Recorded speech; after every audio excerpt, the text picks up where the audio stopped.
जय श्री राधे कृष्णा। हमारे कान्हा जी के परिवार में आप सबका स्वागत है।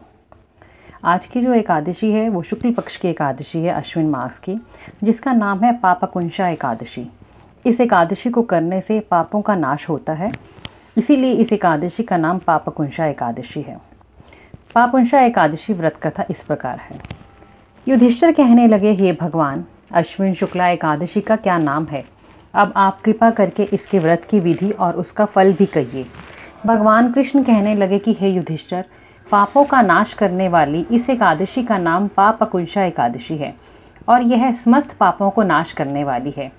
इस दिन मनुष्य को विधि पूर्वक भगवान पद्मनाभ की पूजा करनी चाहिए। यह एकादशी मनुष्य को मनवांछित फल देकर स्वर्ग को प्राप्त कराने वाली है। मनुष्य को बहुत दिनों तक कठोर तपस्या करने से जो फल मिलता है वह भगवान गरुड़ ध्वज को नमस्कार करने से प्राप्त हो जाता है। जो मनुष्य अज्ञानवश अनेक पाप करते हैं परंतु हरि को नमस्कार करते हैं वह नरक में नहीं जाते। विष्णु के नाम के कीर्तन मात्र से संसार के सब तीर्थों के पुण्य का फल मिल जाता है। जो मनुष्य शांडड धनुषधारी भगवान विष्णु की शरण में जाते हैं उनको कभी भी यम यातना नहीं भोगनी पड़ती।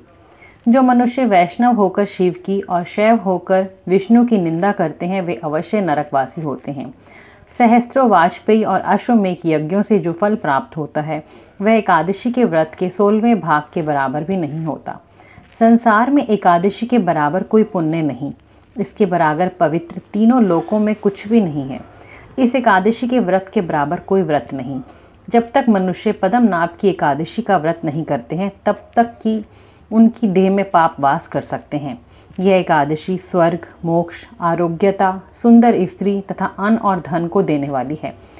एकादशी के व्रत के बराबर गंगा, गया, काशी, कुरुक्षेत्र और पुष्कर भी पुण्यवान नहीं हैं।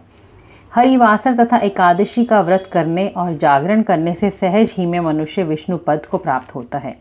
हे राजेंद्र, इस व्रत के करने वाले 10 पीढ़ी मातृ पक्ष की, 10 पीढ़ी पितृपक्ष की, 10 पीढ़ी स्त्री पक्ष की तथा 10 पीढ़ी मित्र पक्ष का उद्धार कर देते हैं।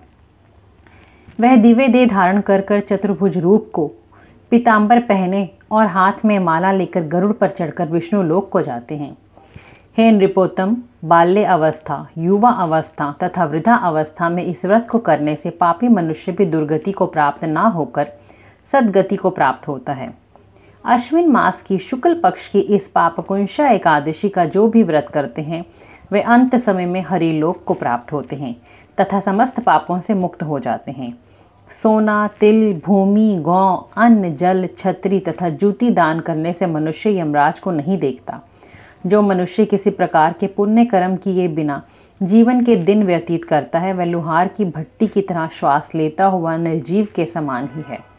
निर्धन मनुष्यों को भी अपनी शक्ति के अनुसार दान करना चाहिए तथा धन वालों को सरोवर, बाग, मकान आदि बनवाकर दान करना चाहिए। ऐसे मनुष्यों को यम का द्वार देखना नहीं पड़ता तथा संसार में दीर्घायु होकर धनान्य, कुलीन और रोग रहित रहते हैं। हे राजन, जो आपने मुझसे पूछा वह सब मैंने आपको बतलाया है। अब आपकी और क्या सुनने की इच्छा है? अथ श्री पापकुंशा एकादशी व्रत कथा समाप्त। बोलो श्री हरि विष्णु भगवान की जय। बोलो मेरे बांके बिहारी लाल की जय। बोलो वृंदावन धाम की जय।